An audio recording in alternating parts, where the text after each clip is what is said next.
Match fixing కు ambassador Sanjay అంటూ fire అయ్యారు కరీంనగర్ కాంగ్రెస్ అభ్యర్థి వెలిచాల రాజేందర్. పిచ్చి మాటలు కట్టుకథలతో ప్రజలను తప్పుదోవ పట్టిస్తున్నారని మండిపడ్డారు. తప్పుడు ఆరోపణలు మానుకోకపోతే మూల్యం చెల్లించుకుంటామన్నారు. బండి సంజయ్ చేసిన ఆరోపణలకు ఎమ్మెల్యే కవ్వంపల్లితో కలిసి కౌంటర్ ఇచ్చారు వెలిచాల. తనకు ప్రభాకర్ రావు ద్వారానే టికెట్ వచ్చిందని చెప్పడం దారుణమన్నారు. కుల సమీకరణాల్లో భాగంగానే తనకు కాంగ్రెస్ టికెట్ ఇచ్చిందని తెలిపారు. ఎంత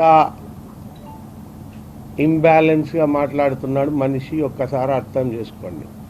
ఓటమి అంచున ఉన్నాడు అని బండి సంజయ్కి అర్థమైపోయింది. ఓటమి తథ్యం అని అర్థమైపోయి ఆయనకి ఏం మాట్లాడుతున్నాడో కూడా అర్థం కావట్లేదు. ఆ స్టోరీ అల్లిన పద్ధతి, ఆ స్టోరీలో చెప్పే పద్ధతి. సో బండి సంజయ్ ఆయన డెఫినెట్గా బ్యాలెన్స్ తప్పినాడు. ఓటమి అంచున ఉన్నాడు. ఓటమి తథ్యం అని తెలిసి ఈ రకమైన ప్రేలాపనలు చేస్తూ ఉన్నాడు. మ్యాచ్ ఫిక్సింగ్లు అనేది బండి సంజయ్ సొంతం. బండి సంజయ్ బ్రాండే మ్యాచ్ ఫిక్సింగ్. కరీంనగర్కు క్రికెట్లో జరిగే మ్యాచ్ ఫిక్సింగ్ను కరీంనగర్ ప్రజలకు తెలియజెప్పిందే బండి సంజయ్. గ్రానైట్లో మ్యాచ్ ఫిక్సింగ్, తీగలగుట్టపల్లి బ్రిడ్జ్ దగ్గర మ్యాచ్ ఫిక్సింగ్, ల్యాండ్ గ్రాబింగ్లో match fixing. So Bandi Sanjay అన్నట్టు ఆయన మంగళసూత్రం అమ్మి నామినేషన్ పత్రాలు కట్టిన ఆయన 2014లో 2024 వరకు ఈ 1000 కోట్ల అధిపతి ఎట్లయినాడు? ఆయన ప్రెసిడెంట్ ఏదైతుందో పార్టీ ప్రెసిడెంట్గా ఎందుకు తీసేసింది? మొత్తం మంది బీజేపీలోనే చర్చ.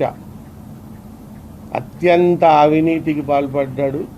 అది మోడీ దాకా పోయింది, అమిత్ షా దాకా పోయింది. ఈ అవినీతి పరుని ప్రెసిడెంట్గా ఉంచకూడదు అని చెప్పేసి బండి సంజయ్ని తీసేయడం జరిగింది.